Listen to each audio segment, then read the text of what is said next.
सिद्धार्थ और हंस की कहानी गौतम बुद्ध की प्रेरणादायक कहानी। इस कहानी को ध्यान से लास्ट तक देखना। अगर कहानी अच्छी लगे तो चैनल को सब्सक्राइब और वीडियो को लाइक करना ना भूले। तो चलिए अब कहानी की ओर चलते हैं। गौतम बुद्ध के बचपन का नाम सिद्धार्थ था। सिद्धार्थ नाम का अर्थ होता है वह जिसने अपने सभी इच्छाओं को पूरा किया। यह नाम उनके पिता राजा शुद्धोधन ने रखा था, क्योंकि जब बुद्ध का जन्म हुआ था तो सभी ज्योतिषियों और विद्वानों ने यह भविष्यवाणी की थी कि यह बालक बड़ा होकर एक महान सन्यासी बनेगा। परंतु बुद्ध के पिता राजा शुद्धोधन को यह बात अच्छी नहीं लगी। वे अपने पुत्र को एक महान राजा के रूप में देखना चाहते थे, न कि एक सन्यासी। वे नहीं चाहते थे कि उनका पुत्र फकीरों का जीवन जिए, इसलिए सिद्धार्थ के रहने की व्यवस्था विलासिता से पूर्ण की गई। उन्हें तरह तरह की सुख सुविधाओं से रखा गया। दुख की अनुभूति तक न होने दी। परंतु एक सन्यासी के लक्षण तो बचपन में ही दिख जाता है। वे बचपन से ही शांत और सरल स्वभाव के थे। दया और करुणा तो उनके मन में कूट कूट करके भरी रहती थी। अक्सर सिद्धार्थ एकांत में जाकर ध्यानमग्न रहा करते थे। एक दिन की बात है, सिद्धार्थ अपने उपवन में एक शांत जगह इसी प्रकार ध्यानमग्न थे। तभी एक घायल हंस उनके सामने आ गिरा, जिससे उनका ध्यान भंग हो गया।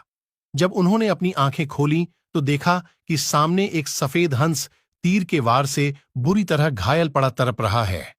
उसे देखते ही सिद्धार्थ का मन द्रवित हो उठा और उन्होंने उसे तुरंत उठा लिया। धीरे धीरे वे हंस को सहलाने लगे और फिर पास के सरोवर में जाकर उसका घाव धोकर उसके शरीर से धीरे से तीर को निकाला।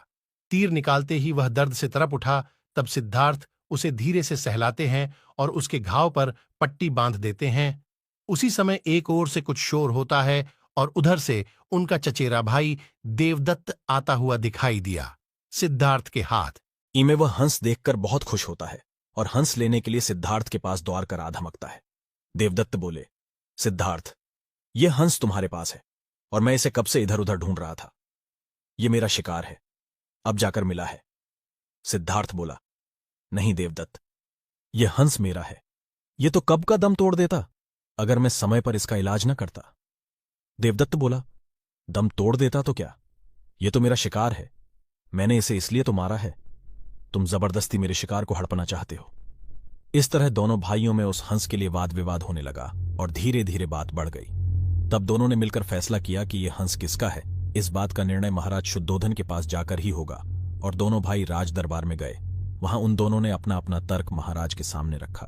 महाराज शुद्धोधन विचार करके बोले, चूंकि यह हंस देवदत्त का शिकार है, इसलिए इस पर पहला अधिकार देखा जाए तो देवदत्त का है। परंतु सिद्धार्थ ने इसकी जान बचाई है और मारने वाले से बड़ा बचाने वाला होता है, इसलिए यह हंस सिद्धार्थ का हुआ। महाराज शुद्धोधन का निर्णय सुनकर सिद्धार्थ की आंखों में एक चमक आ गई और वे उस हंस के शरीर पर धीरे से अपना हाथ रख सहलाने लगे। अब दूसरी कहानी को ध्यान से सुनिए। एक बार गौतम बुद्ध के पास एक स्त्री आई और विलाप करने लगी कि सांप के काटने से उसके पुत्र की मृत्यु हो गई है। स्त्री अपने इकलौते पुत्र को जीवित कराने के लिए बार बार उनसे विनती कर रही थी। बुद्धदेव ने उससे प्रश्न किया, क्या तुम नहीं जानती कि इस संसार में जो भी जन्म लेता है उसका एक दिन अंत होना निश्चित है?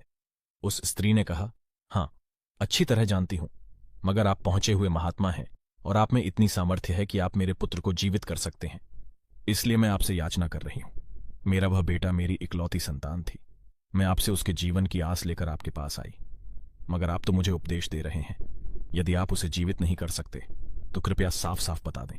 बुद्धदेव ने जान लिया कि पुत्र वियोग में शोकमग्न इस स्त्री को समझाना कठिन है। उन्होंने कहा, ठीक है, मैं तेरे पुत्र के लिए प्रभु से प्रार्थना करता हूं, मगर तू इसके लिए किसी घर से राई लेकर आ। लेकिन इस बात का ध्यान रखना कि जिस घर से तू राई लेकर आए उस घर में कभी किसी की मृत्यु नहीं हुई हो। स्त्री के मन में आशा का संचार हुआ। उसने सोचा कि राई तो आसानी से प्राप्त हो जाएगी, लेकिन वह जिस घर में जाती वहां यही जवाब मिलता कि उसके घर में किसी न किसी की मृत्यु अवश्य हुई है। वह बेचारी थक गई, लेकिन किसी भी घर से राई नहीं मिली। उसे इस बात की समझ आ रही थी कि मृत्यु अटल एवं अवश्यम भावी है और उसका सामना किसी न किसी दिन हर एक को करना ही पड़ता है।